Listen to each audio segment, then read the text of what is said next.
الشوق يبقى في اغترابي ثقير في الحياة من الصحاب ومن يأمنك يا دنيا إنا نسألك علما نافعا ورزقا طيبا وعملا متقبلا أما بعد. Alhamdulillah, para jamaah Bapak Ibu yang dimuliakan oleh Allah, tidak ada kalimat yang pantas kita ucapkan dari lisan kita kecuali syukur kita kepada Allah Subhanahu wa taala. Yang dimana pada kesempatan yang berbahagia ini, alhamdulillah kita masih diperjumpakan kembali dalam kondisi sehat walafiat tanpa kekurangan apapun, dan kita bersyukur kepada Allah Subhanahu wa taala. Allah masih memberikan nikmat yang paling agung tiada tara. Nikmat ini dibandingkan dengan dunia tidak ada apa-apanya. Bahkan nikmat ini akan terus dibawa sampai meninggal dunia, sampai menghadap Allah, yaitu nikmat iman kita dan Islam kita, ibadah-ibadah kita, yang nantinya pada hari kiamat itulah yang nanti akan menjadikan syarat diterimanya seluruh amal ibadah kita itu apabila kita membawa iman yang benar. Oleh karena itu, para jamaah Bapak Ibu, nikmat iman dan Islam ini harus terus kita jaga, kita hormat dengan benar, dengan kita senantiasa melaksanakan amal ibadah yang dicontohkan oleh Nabi kita yang mulia Muhammad Rasulullah sallallahu alaihi wasallam, sehingga nanti pada hari kiamat kita bisa diperjumpakan kembali dengan beliau, dan mudah-mudahan kita juga nanti mendapatkan syafaat dari Nabi Muhammad sallallahu alaihi wasallam atas izin Allah nanti pada hari kiamat kelak. Amin ya rabbal alamin. Para jamaah Bapak Ibu yang dimuliakan oleh Allah SAW, tidak terasa kita sudah masuk di bulan Rajab. Maka bulan Rajab ini merupakan bulan yang betul-betul diagungkan oleh Allah di antara 12 bulan, yang dimana Allah sampaikan di dalam Al-Quran surat At-Taubah surat 9 ayat 36 bahwa ketika Allah menciptakan langit dan bumi, sekaligus Allah menciptakan bulan yang jumlahnya ada 12 bulan. Inna idata syuri'in dalisna asyara syahran fi kitabillah, yang dimana Allah menciptakan 12 bulan, yang dimana 12 bulan tadi ada 4 bulan yang haram, ya. Arba'atu minha hurum, yang dimana Allah memberikan keistimewaan, kemuliaan, keagungan dari 4 bulan tersebut. Di antaranya adalah bulan Rajab. Ada bulan Zulqa'dah, bulan Zulhijjah, dan bulan Muharram. Dan juga kita masuk di bulan Rajab.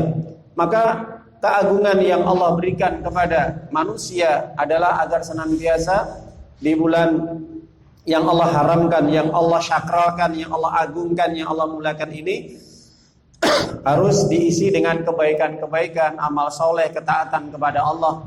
Maka siapapun orang yang melaksanakan ibadah di bulan-bulan yang diharamkan oleh Allah, 4 bulan tadi, Rajab, Zulqa'dah, Zulhijjah, dan Muharram, maka pahalanya lebih besar daripada di bulan-bulan yang lainnya.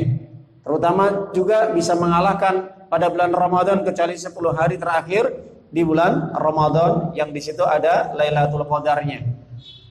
Dan sebaliknya para jamaah Bapak Ibu, siapapun orang yang melakukan perbuatan dosa atau kemaksiatan, melanggar aturan-aturan Allah, melakukan hal-hal yang diharamkan oleh Allah di bulan Rajab, maka tentunya dosanya juga lebih besar daripada orang yang melakukan kesalahan, dosa, maksiat, kejahatan apapun bentuknya, pelanggaran-pelanggaran aturan Allah, itu dosanya jauh lebih besar ketimbang di bulan-bulan yang lain. Jadi hati-hati.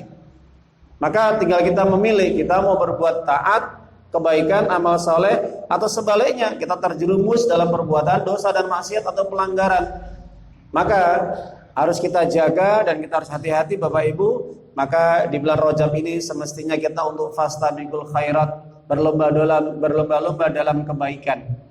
Maka alangkah beruntungnya orang-orang yang senantiasa hidupnya diisi dengan kebaikan-kebaikan amal soleh, terutama di bulan Rajab ini yang Allah takdirkan kita bisa menghirup udara segar, kita masih diberi kesehatan oleh Allah, kita bisa masih tetap menjalankan salat 5 waktu terutama berjamaah, kita masih diperkenankan oleh Allah untuk bisa mendatangi majelis ilmu, kita bisa bersedekah, berinfak, kita bisa melaksanakan puasa-puasa sunnah, salat-salat sunnah, dan amal-amal kebaikan. Itu merupakan nikmat tiada tara yang Allah berikan. Berupa apa?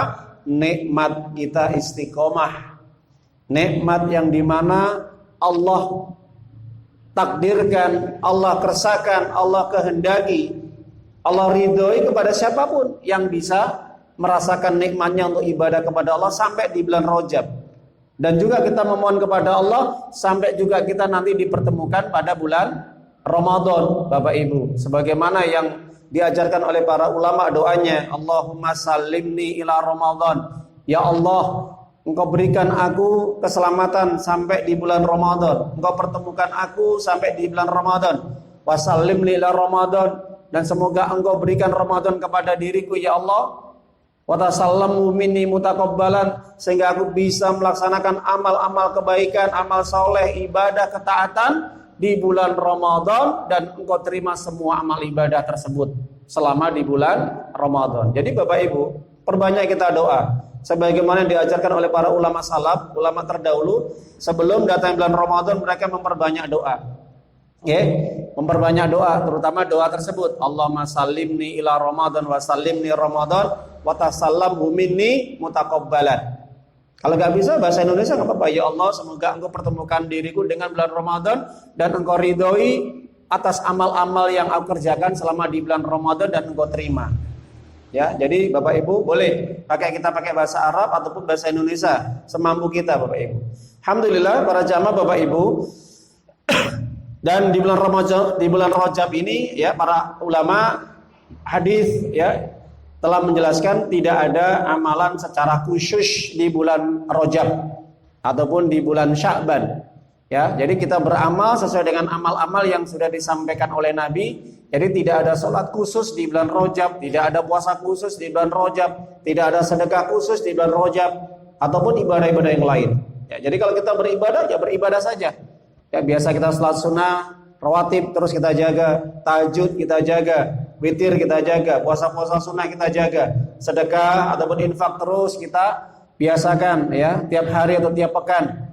Dan dikir-dikir baca Quran yang lainnya. Ya, biasa, sebagaimana bulan-bulan yang lain. Tapi yang paling penting adalah niat dan tujuan kita adalah untuk mencari pahala Allah. Ikhlas itu yang paling terpenting. Dan inilah orang-orang yang memang digambarkan oleh Allah Subhanahu wa taala, Bapak Ibu ya. Jadi orang-orang yang di bulan Rajab sampai datang bulan Ramadan ya. Ini mereka orang-orang yang giat, gigih, semangat untuk beribadah kepada Allah. Ini diabadikan termasuk orang-orang yang katakan Allah, yaitu fastabiqul khairat. Ulaika yusari'una fil khairat wa hum laha sabiqun. Itulah orang-orang yang senantiasa mereka bersegera dalam kebaikan, dan mereka orang-orang yang senantiasa akan kembali kepada Tuhan mereka, dan mereka memperoleh apa yang mereka inginkan.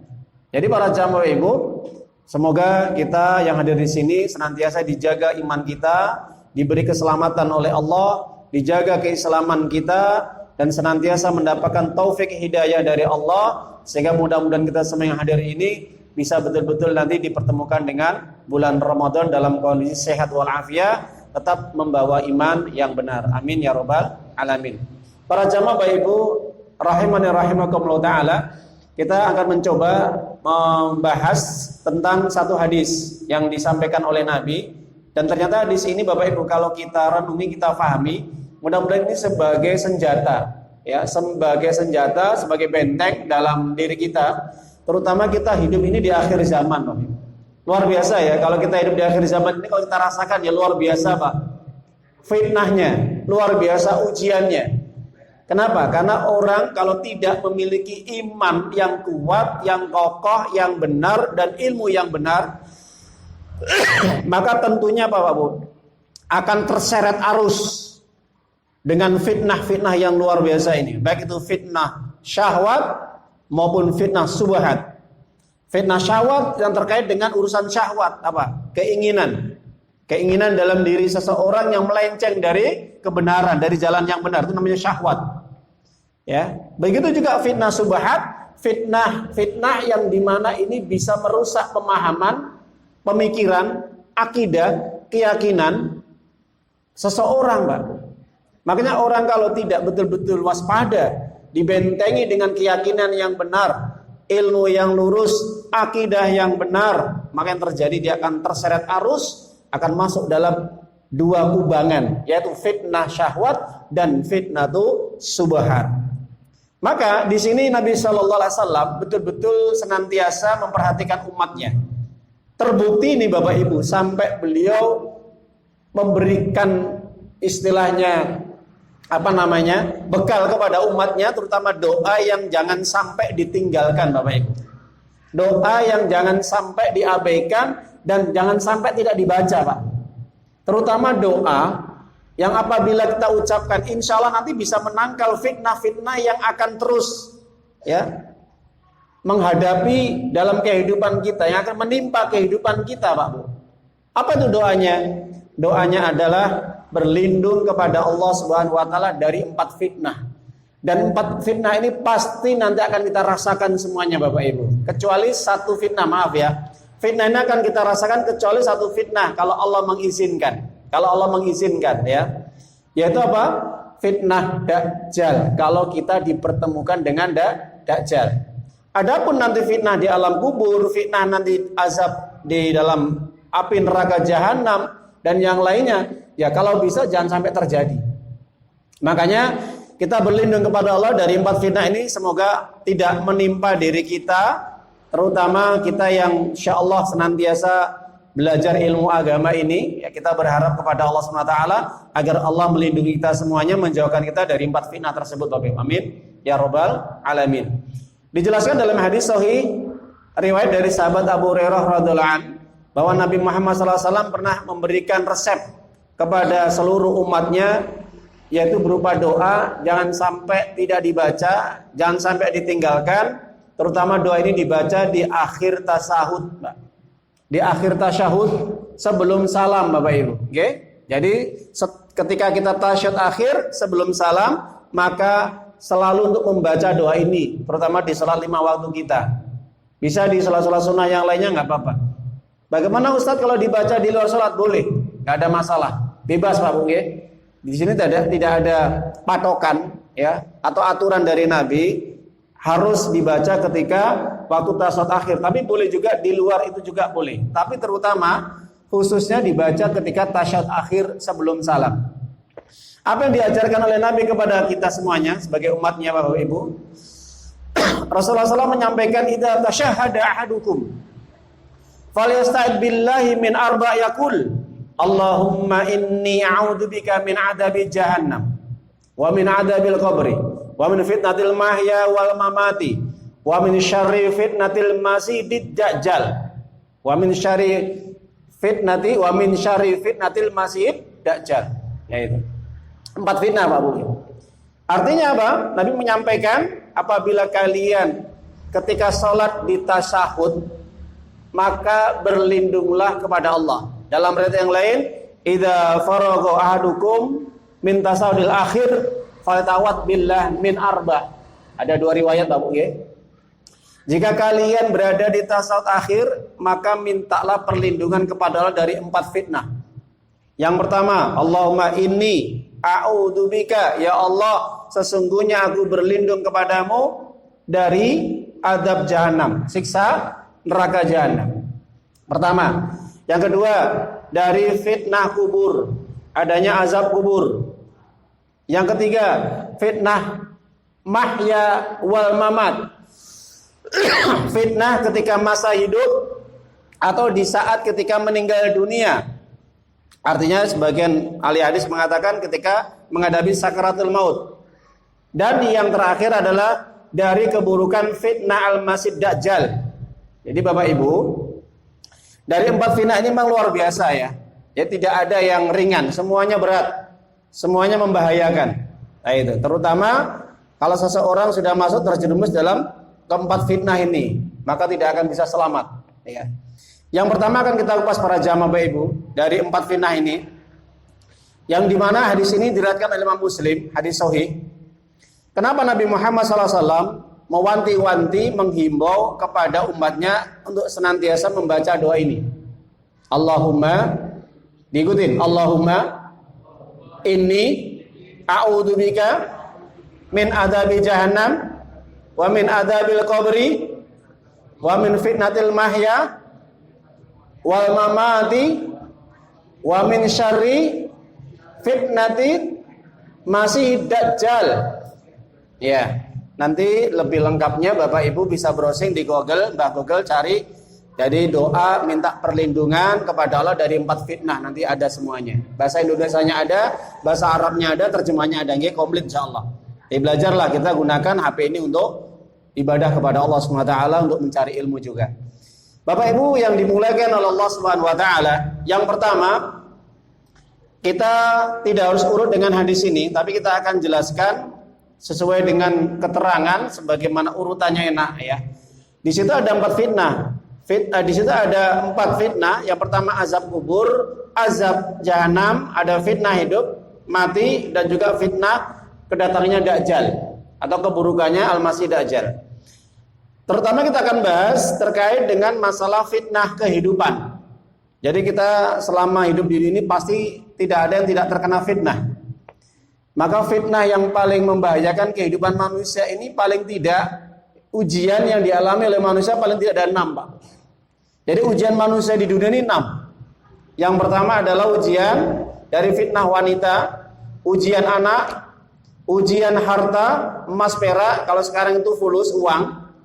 Yang keempat adalah yaitu ujian kendaraan ataupun tempat tinggal, kemudian juga ujian peternakan, ladang atau bisnis.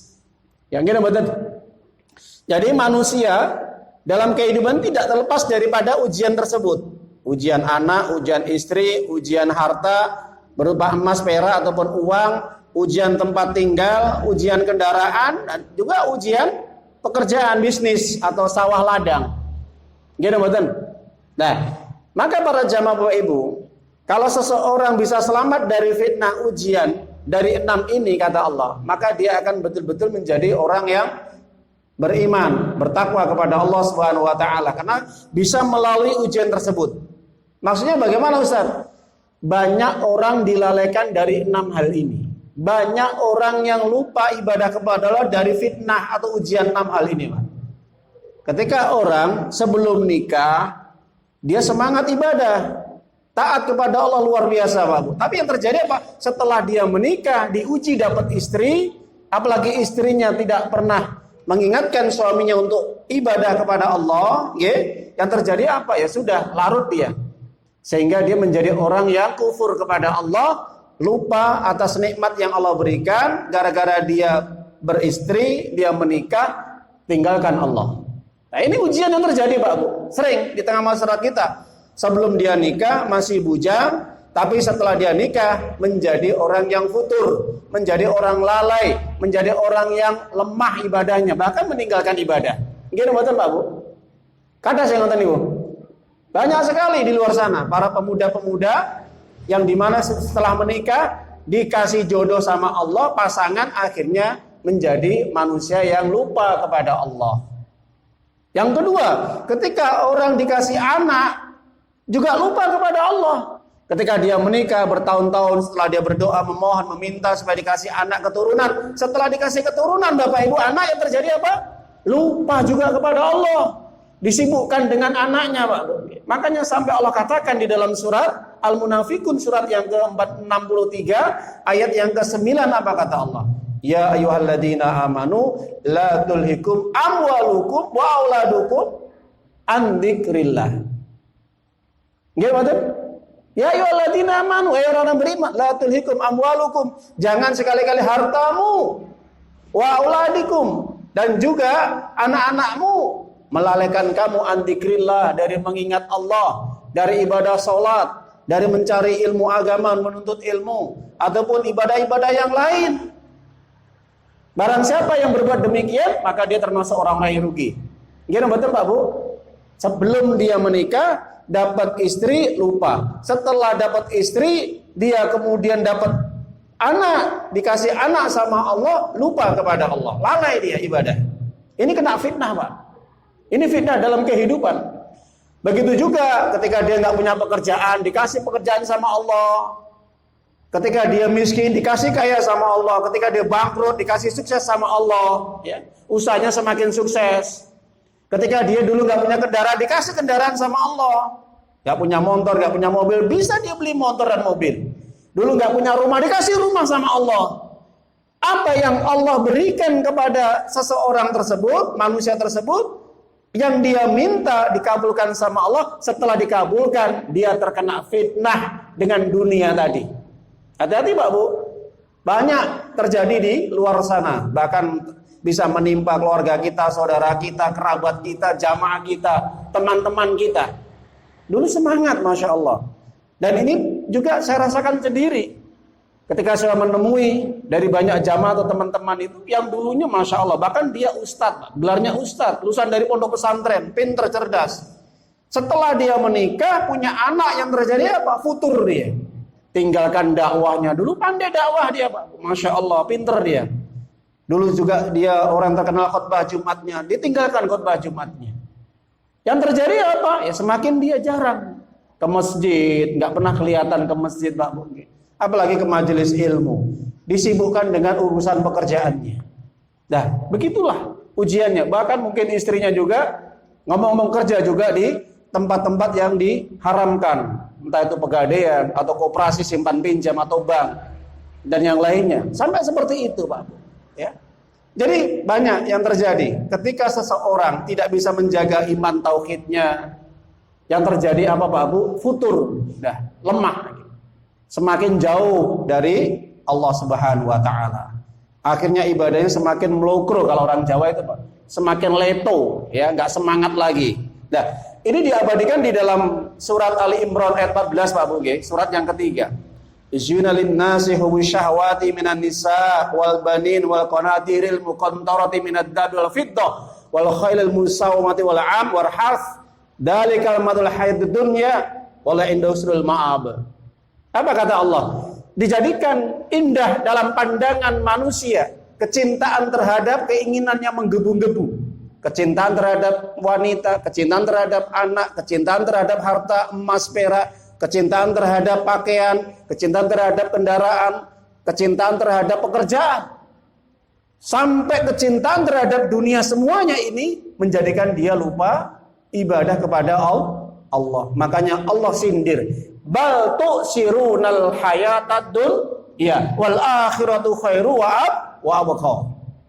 Kalian lebih memilih urusan dunia daripada kehidupan akhirat. Sibuk kerja, lupa sholat, Pak. Saking sibuknya juga lupa ibadah. Sholatnya ditinggalkan, apalagi kok belajar ilmu agama. Ini fitnah. Makanya Nabi Muhammad SAW mengajarkan doa ini agar kita terhindar dari fitnah dalam kehidupan kita, Pak. Ya, baik kebodohan, merajalela, fitnah-fitnah yang terjadi hari ini. Banyak para pemuda-pemudi pergaulan bebas, akhirnya hamil di luar nikah karena perzinaan. Wah, luar biasa. Ini fitnah kehidupan, Pak. Makanya kalau kita sebagai orang tua, nyun sewu, Pak, kalau punya anak ini ya, memang berat sekali. Ya, betul, Pak. Punya anak ini hari ujian yang luar biasa. Bagaimana kita membimbing, mengarahkan, mendidik anak kita, mengarahkan. Yang terjadi apa? Ketika sudah di luar, dicaplok Pak sama macan sama singa. Apa? Kena pergaulan bebas, rusak sudah. Akhlaknya nggak karu-karuan, Pak. Kenapa? Karena mengikuti teman pergaulan ini. Padahal di rumah kita didik, kita bimbing, nggak kurang-kurang, Pak. Kita ajarkan sholat, kita ajak berjamaah, kita ajak untuk ngaji, kita masukkan pondok pesantren. Itu saja masih bisa kecolongan. Gimana betul Mbak Abu? Apalagi yang tidak pernah dididik masalah agama, hancur sudah. Hancur Pak Bu. Ini luar biasa fitnah dalam kehidupan hari ini Pak Bu. Ya? Nah, oleh karena itu Nabi menyampaikan kepada kita agar senantiasa membaca doa ini agar kita terhindar dari fitnah, baik diri kita, keluarga kita, anak keturunan kita juga. Yang kedua, ya, hubungannya fitnah kehidupan dan fitnah mati dalam satu kalimat. Fitnah mati apa? Ada yang mengatakan juga fitnah kematian adalah di saat ketika manusia meninggal dunia. Apakah dia membawa amal baik atau amal buruk? Atau ada yang mengatakan fitnah kematian di saat orang mengalami sakaratul maut. Orang mengalami sakaratul maut, Bapak Ibu ya, itu memang tidak lepas dari syaitan dan iblis yang terus menguntit. Tidak pernah kita jelaskan Pak Bung, Jadi hati-hati Pak Bu nggih, jangan kita merasa aman dari godaan setan dan iblis. Karena iblis dan setan dan bala tentaranya terus akan menggoda manusia sampai akhir kehidupan kita Pak Bu. Sampai ke akhir kehidupan manusia.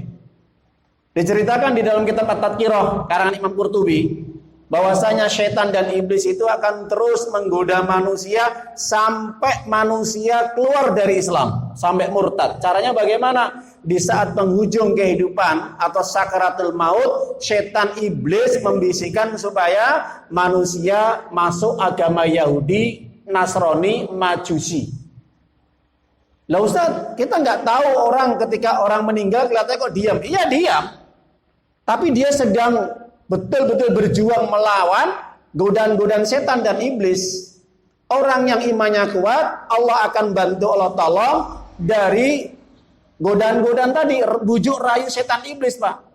Makanya pernah diceritakan di dalam kitab Musnad Imam Ahmad, putranya Abdullah pernah menyatakan ketika ayahnya sebelum meninggal dunia, di pangkuan putranya Abdullah, mengatakan si Imam Ahmad, pergi kau, pergi menjauh, ya, terlaknat engkau.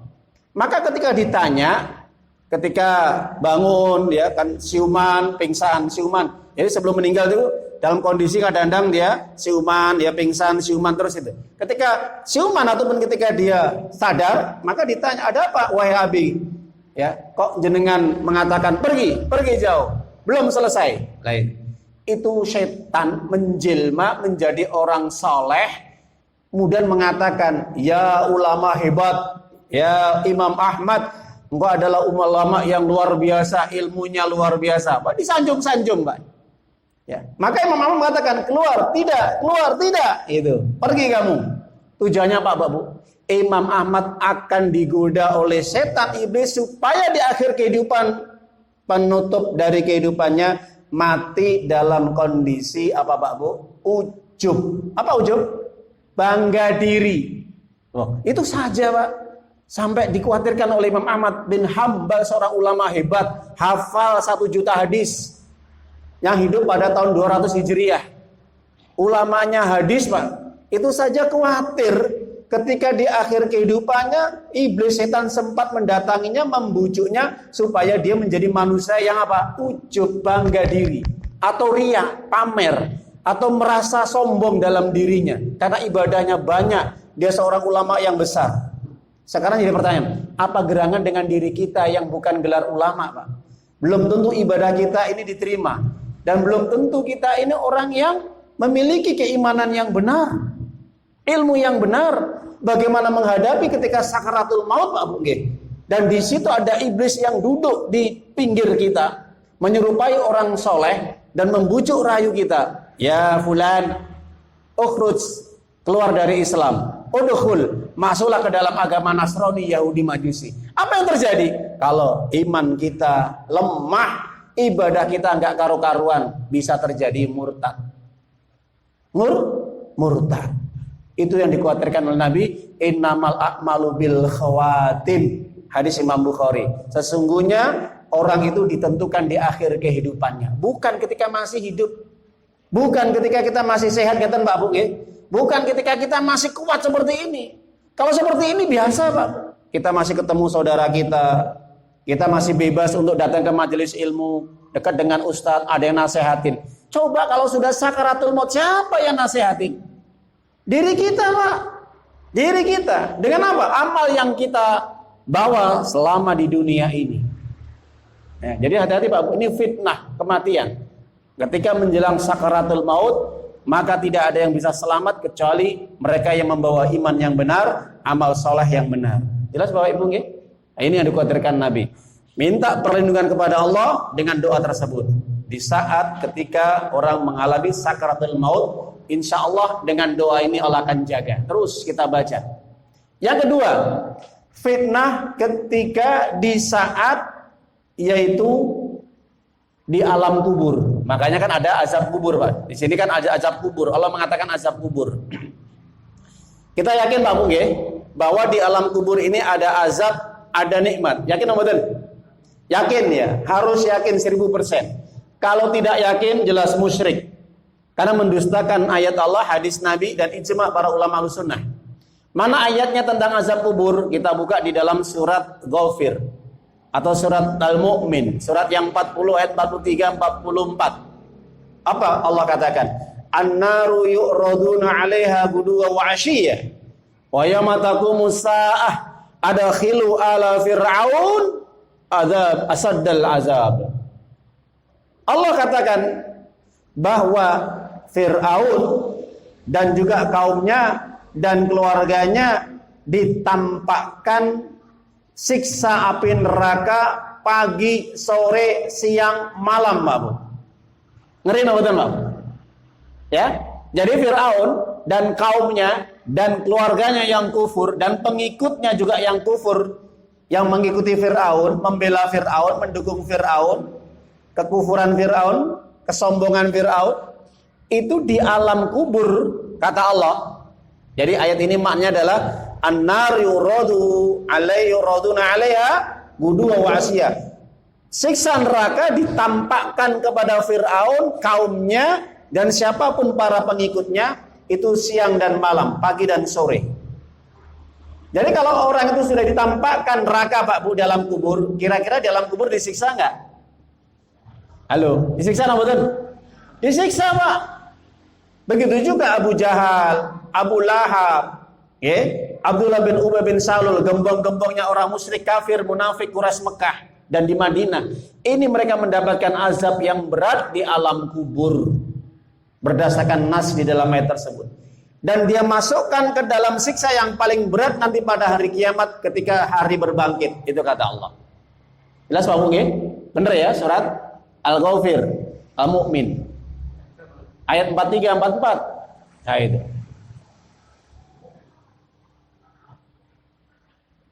Surat apa ya? Saya lupa ya. Bukan itu. Nanti dicarikan juga suratnya.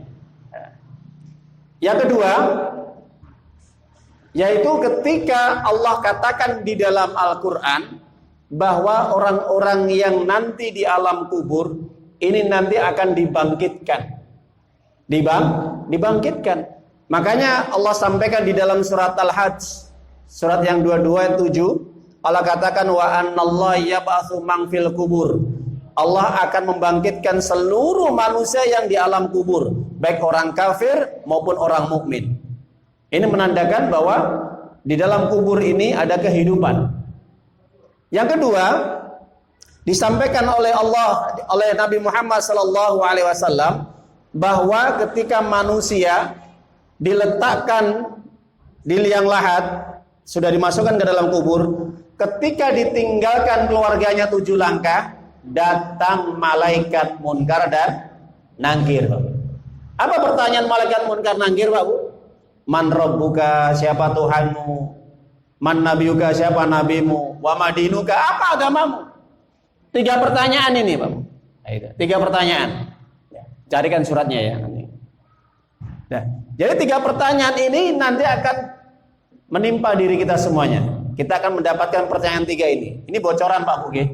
Jadi Nabi sudah memberikan bocoran bahwa nanti di alam kubur kita akan ditanya 3 pertanyaan ini oleh malaikat.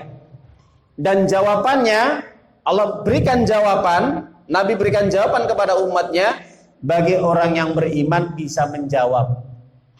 Bagi orang beriman bisa menjawab. Semasa hidupnya dia taat, amal salih, dia akan bisa menjawab. Tuhanku Rabbi Allah Ta'ala, Nabiku Nabi Muhammad SAW, agamaku dinul Islam, agamaku agama Islam, Nabiku Nabi Muhammad SAW yang membawa syariat Islam. Itu bisa menjawab. Sedangkan orang kafir, orang yang tidak beriman, orang munafik, ketika ditanya di alam kubur, jawabannya apa? La ana la adri, saya tidak tahu, Pak. Ya. Jadi jawabannya para penghuni kubur, saya tidak tahu. Ini jawaban Pak Buk ya, penghuni kubur yang semasa hidup tidak pernah ibadah. Semasa hidup tidak pernah sujud, tidak pernah sholat. Berat ketika menjawab ini, bahkan tidak tahu. Ketika ditanya, siapa Tuhanmu? Saya tidak tahu. Siapa nabimu? Nabi itu kata orang itu siapa ya? Saya nggak tahu ya, saya nggak ingat. Nggak bisa jawab. Ya, makanya Bapak Ibu yang dimuliakan oleh Allah SWT, Utsman bin Affan radhiyallahu an, khalifah yang ketiga, ini setiap dia melewati kuburan nangis, Pak. Nangis ini Utsman bin Affan. Ketika ditanya sama pembantunya atau sama budaknya yang dimerdekakan itu, maka ditanya, "Wahai Utsman, tudkarul jannah wan nar la tabki wa tabki min hadza." Ketika diceritakan neraka surga, penjenengan kok enggak nangis? Tapi ketika penjenengan berdiri di atas kuburan ini, penjenengan kok nangis? Ada apa gerangan? Apa yang terjadi? Maka Utsman menjawab, "Ingat wahai Kisanak atau saudaraku, innal qabra awwalu manazilil akhirah." Kuburan merupakan persinggahan pertama menuju kehidupan selanjutnya di akhirat. Fa in naja, barang siapa yang dia selamat minhu, fama ba'dau aisaru minhu. Kalau dia selamat dari alam kubur ini, Pak, di alam barzah ini, dari siksaan malaikat munkar dan nakir, maka kehidupan selanjutnya di akhirat dia akan selamat. Jelas ya? Fa illam yanju, kalau dia tidak selamat di alam kubur ini, maka fa illam yanju minhu fama ba'dau asyaddu minhu, maka selanjutnya dia akan lebih berat lagi menghadapi siksaan di neraka nanti. Jadi kalau di alam kubur selamat, di akhirat selamat, Pak Bu. Di alam kubur nggak selamat, maka di akhirat nggak selamat juga. Bahkan lebih berat lagi siksaannya nanti. Ya, makanya Bapak Ibu hati-hati ya. Jadi alam kubur itu kata para ulama mengatakan riyadul jannah, apa? Raudhah min riyadil jannah, menjadikan tempat sebagai taman dari taman-taman surga. Bisa juga kuburan menjadi hufratun min hufratun nar, menjadi lubang dari lubang neraka. Ya. Jelas Pak Bu? Kalau selamat di alam kubur, dia akan menjadi orang yang betul-betul nikmatnya luar biasa. Tidur sampai datanya hari kiamat. Ya. Tidur sebagaimana pengantin sampai datang hari kiamat. Kalau dia tidak selamat, terus diazab sama Allah berkali-kali. Ya, itu fitnah kubur. Hati-hati Pak Bungki, azab kubur. Yang ketiga, dari azab jahanam. Ya, Bapak Ibu, pastinya kita pernah mendengar ya, namanya neraka jahanam. Di antara neraka itu Allah menyebutkan ada memang 7 pintu neraka. Ada neraka jahanam pintunya, ada juga neraka jahim, ada neraka sa'ir, ada neraka juga ladha, ada juga neraka hutoma, hawiyah, sakor. 7 neraka ini ya Pak. Jahanam di antara neraka ini yang disebutkan oleh Allah SWT itu memang memiliki 7 pintu. Jadi setiap neraka ada 7 pintu. Dan setiap pintu akan dimasuki oleh kelompok-kelompok sesuai dengan dosa dan kemaksiatan kekufuran di dunianya. Nah, neraka jahanam Bapak Ibu itu juga dijaga oleh malaikat Malik, dibantu 19 penjaga yang namanya malaikat Zabaniyah. Ini malaikat Zabaniyah nih ya Pak Bung, jumlahnya 19. Ini tugasnya menyiksa manusia. Jelas Pak Bung? Jadi malaikat Zabaniyah ini tugasnya menyiksa manusia di neraka jahanam. Makanya Allah sebutkan di dalam surat Al-Alaq ayat yang 18, sanada'uz zabaniyah, akan kami panggil malaikat Zabaniyah untuk menyiksa para pendosa. Nah itu tugasnya malaikat Zabaniyah, menyiksa orang-orang yang di dalam neraka tersebut Pak. Hati-hati Pak. Pernah ini ada orang musyrik ini sombong. Apa kata Abu Jahal? Wahai teman-temanku, ini Abu Jahal ya. Nabi menyebutkan bahwa nanti di neraka itu dijaga 19 malaikat. Gampang. Nanti 19 kita hadapi 100 orang. Ya, jadi kesombongan, kecongkakan Abu Jahal luar biasa Pak Bungki. Jadi sampai Al-Qur'an aja dipermainkan. Ditantang Allah itu. Jadi kalau memang kata Muhammad itu di dalam Al-Qur'an ada 19 penjaga, maka kita hadapi 100 orang. Ya. Emangnya malaikat sama dengan manusia Pak Bungki?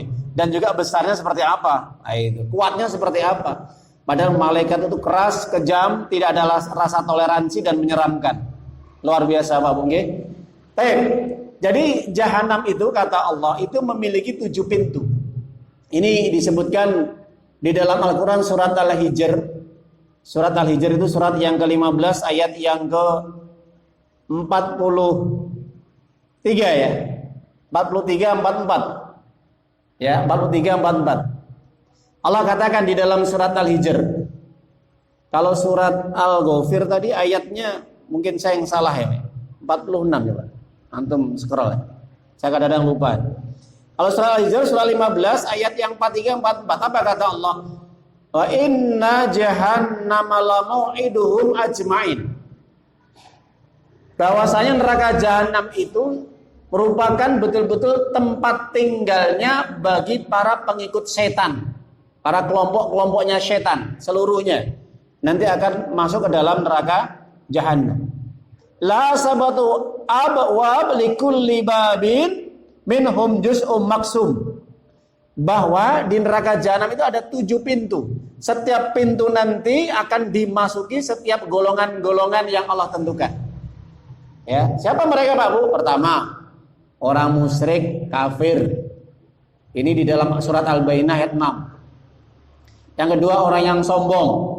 Ini di dalam surat Az-Zumar ayat 72 Bapak Ibu. Yang ketiga, orang-orang yang malas ibadah, nggak mau sholat, nggak mau belajar ilmu agama, nggak mau puasa. Ini di dalam surat Ghafir, surat yang ke-40 ayat yang ke-60. Oke? Nah itu. Jadi orang-orang yang sombong, orang yang kufur, orang yang nggak mau ibadah, nanti tempat tinggalnya adalah neraka jahanam. Jadi nggak usah khawatir Pak Bu, nanti semua neraka itu penuh. Okay. Jadi yang paling banyak orang nanti pada hari kiamat di akhirat itu masuk neraka, bukan masuk surga. Makanya kenapa surga itu banyak yang tidak ditempatin? Karena Allah sudah menentukan tempat tinggalnya orang yang kafir. Seharusnya dia masuk surga, tapi dia memilih kekafiran. Ya sudah. Jadi tempat tinggalnya jatahnya orang kafir diberikan kepada orang mukmin. Makanya orang mukmin di surga nanti mendapat berlipat-lipat pahala dan balasan, dan bukan hanya satu tempat tapi banyak tempat tinggal. Jadi banyak surga. Ada yang dapat mungkin 10 istana, 100 istana, enggak satu, Pak. Banyak lah itu. Belum nanti amal solehnya lah itu. Jadi surga itu luas. Neraka sempit, Pak Bu. Saking banyaknya yang masuk ke neraka jahanam tadi. Naudzubillah min dzalik, ya. Jadi para jamaah kita berlindung kepada Allah agar dijauhkan dari siksa api neraka jahanam, ya. Maka perbanyak kita berdoa agar senantiasa memohon perlindungan. Allahumma inni as'alukal jannah wa a'udzubika minan nar. Ya Allah, aku mohon kepadamu surga dan hindarkanlah dari api neraka. Ya. Jadi para jamaah Bapak Ibu, itu tentang azab di neraka jahanam. Tempatnya gelap, siksanya berat, dan juga luar biasa, ya.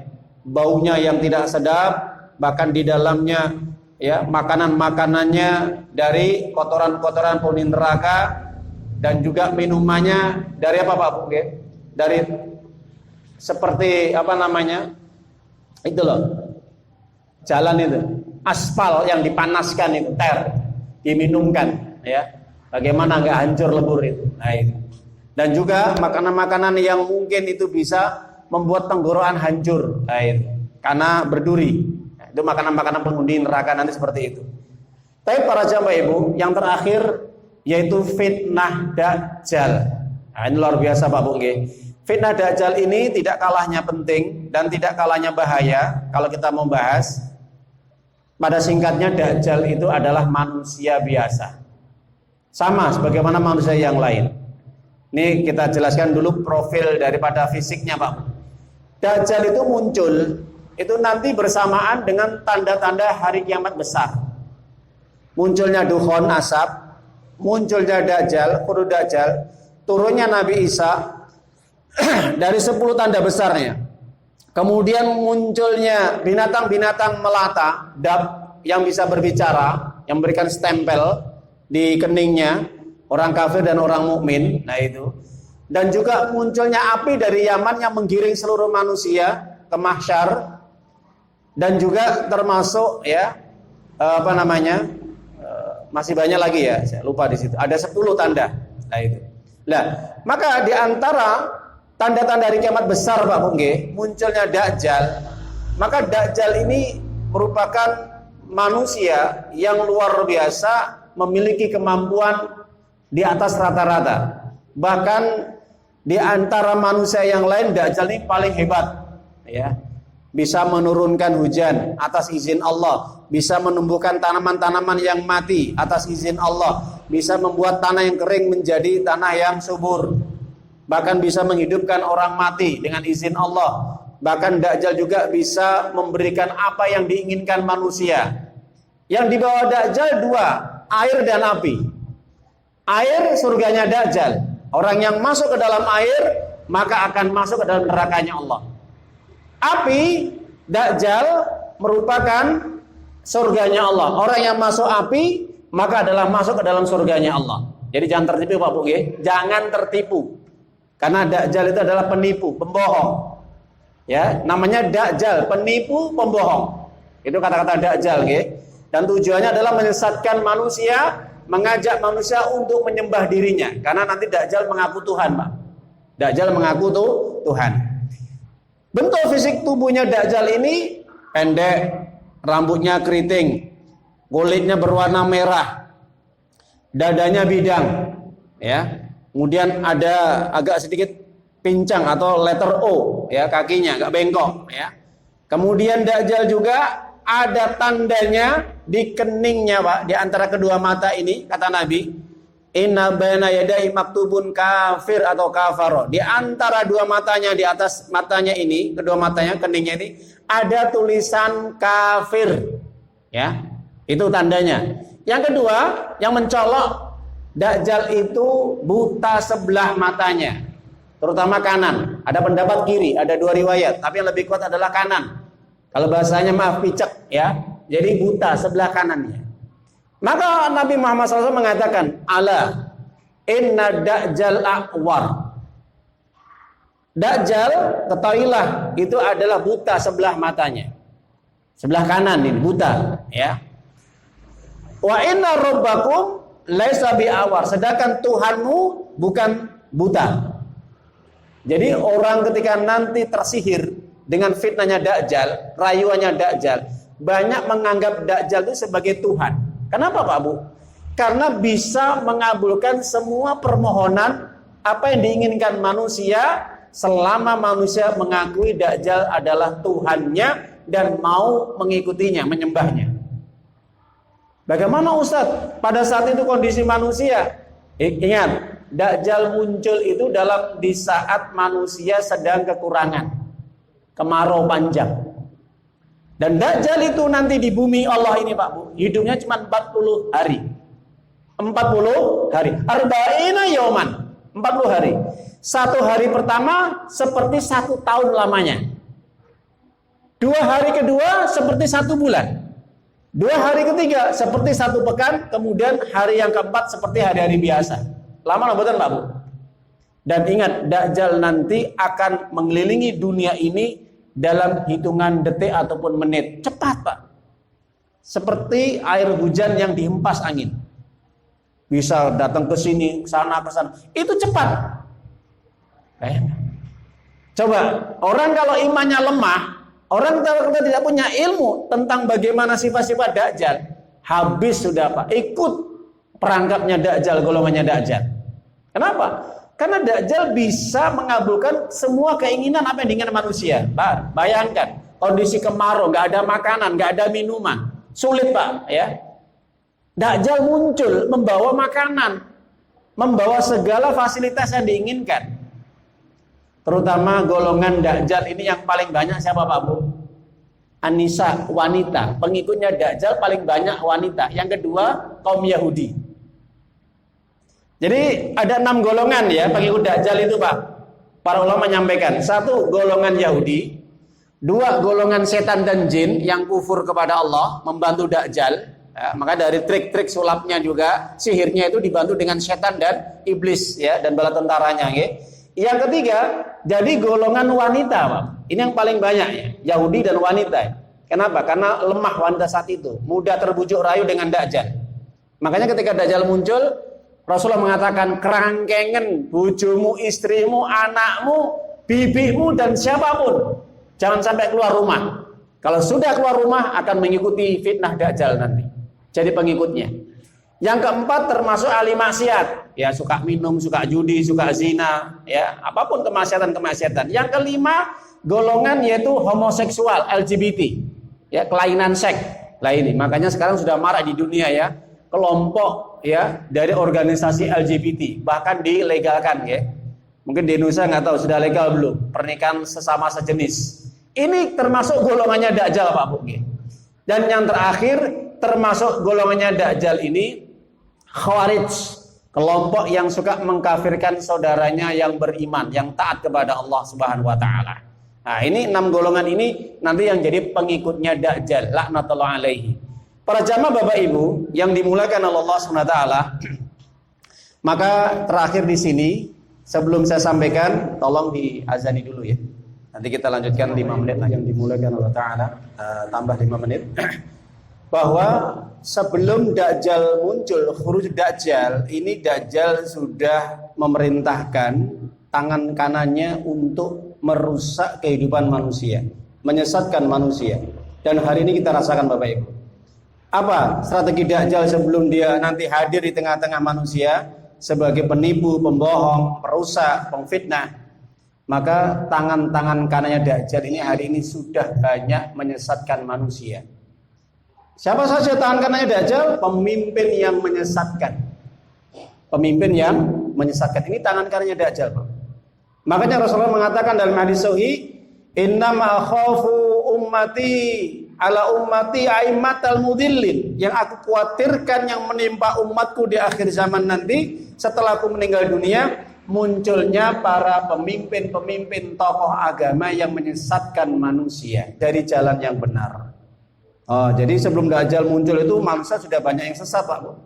Jadi Dajjal itu gak kangelan kalau bahasa Jawanya itu ya. Jadi gak repot-repot. Jadi manusia sudah banyak yang sesat, banyak yang kufur, jauh dari agama Allah, tidak mengenal Allah, jauh dari ibadah kepada Allah. Itu nanti mereka akan menyambut kedatangan Dajjal. Kenapa? Tertipu dengan kebohongan Dajjal. Karena Dajjal luar biasa, Pak. Betul, dikasih oleh Allah kemampuan yang luar biasa dengan izinnya. Oleh mereka yang tidak punya iman tadi sudah. Lah maka tangan kanannya Dajjal hari ini para pemimpin tokoh agama yang menyesatkan berusaha menjauhkan mereka dari agama Allah, dari syariat Allah, dari aturan Allah. Ya, mereka membuat aturan-aturan hukum yang bertentangan dengan hukum Allah. Itu bagian strategi Dajjal untuk menjauhkan manusia dari petunjuk Al-Quran dan Sunnah.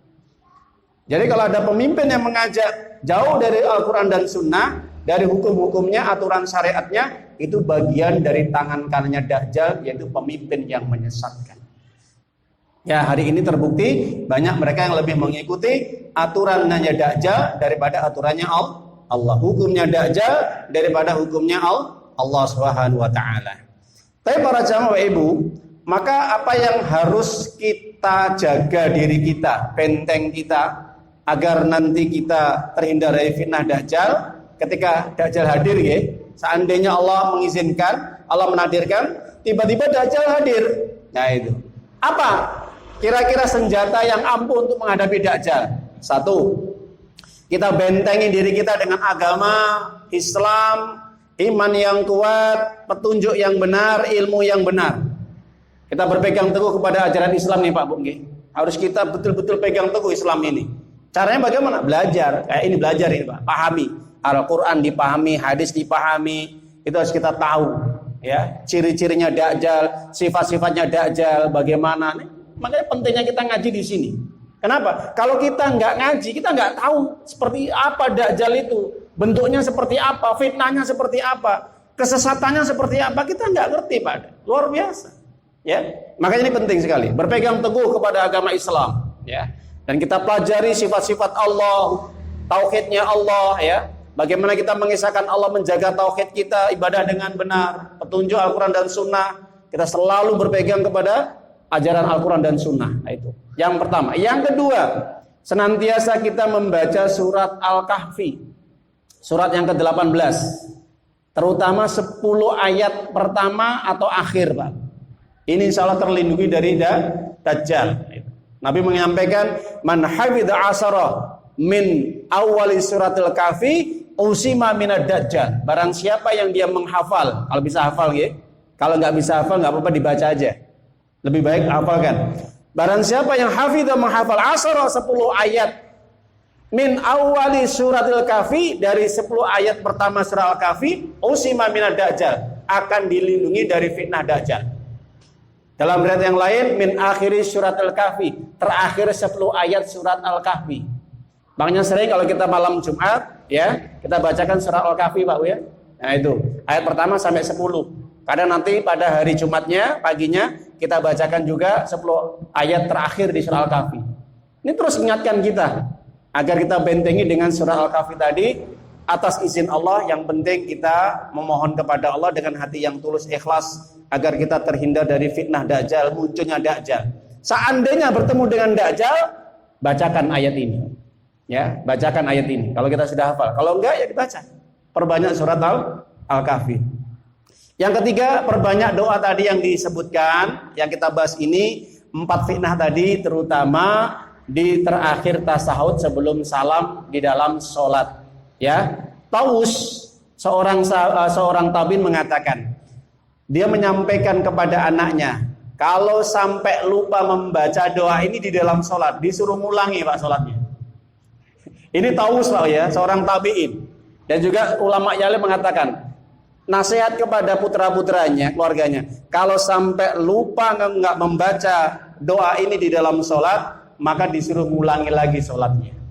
Kok bisa Ustadz lah? Ini hanya memberikan motivasi semangat. Makanya Syalbani mengatakan, doa memohon perlindungan dari 4 fitnah ini, kata Syalbani, wajib untuk dibaca. Jangan sampai ditinggalkan. Ya, penting Pak Bung ya. Karena insya Allah mudah-mudahan dengan doa ini akan bisa terbentengi, terlindungi dari fitnah Dajjal, terutama 3 fitnah tadi, dari siksa kubur, siksa neraka jahanam, dan fitnah yang hidup pada saat ini yang kita rasakan sampai kita meninggal dunia, sakaratul maut. Ini saja para jamaah ibu, alhamdulillah pembahasan panjang lebar. Sebenarnya kalau kita jelaskan secara rinci maka tidak akan kebut-kebut nanti ya, bisa berjam-jam. Tapi alhamdulillah ini sudah kita sampaikan bocorannya. Mudah-mudahan doa ini sekali lagi saya nasihatkan pada pribadi dan pada para jamaah, jangan kita tinggalkan. Nanti yang jamaah yang di sini akan kita bimbing untuk doanya ketika di saat waktu sholat subuh. Habis sholat subuh kita ajarkan doa-doa dan juga kajian-kajian yang lain. Yang bapak-bapak yang di luar, ibu-ibu, tolong hafalkan sendiri ya, dengan niat yang ikhlas, baca dengan baik, hafalkan dengan baik, digunakan di dalam sholat, boleh juga di luar sholat dibaca. Itu aja mungkin nasihat kita sampaikan. Wallahu a'lam bishawab. Kita akhiri majelis ini dengan bacaan hamdalah. Alhamdulillahirabbil alamin. Subhanaka Allahumma wa bihamdika asyhadu an la ilaha illa anta astaghfiruka wa atubu ilaik. Bila taufik wal hidayah akhir da'wana. Assalamualaikum warahmatullahi wabarakatuh. Ayyuhalladzina amanu ittaqullaha haqqa tuqatih wa la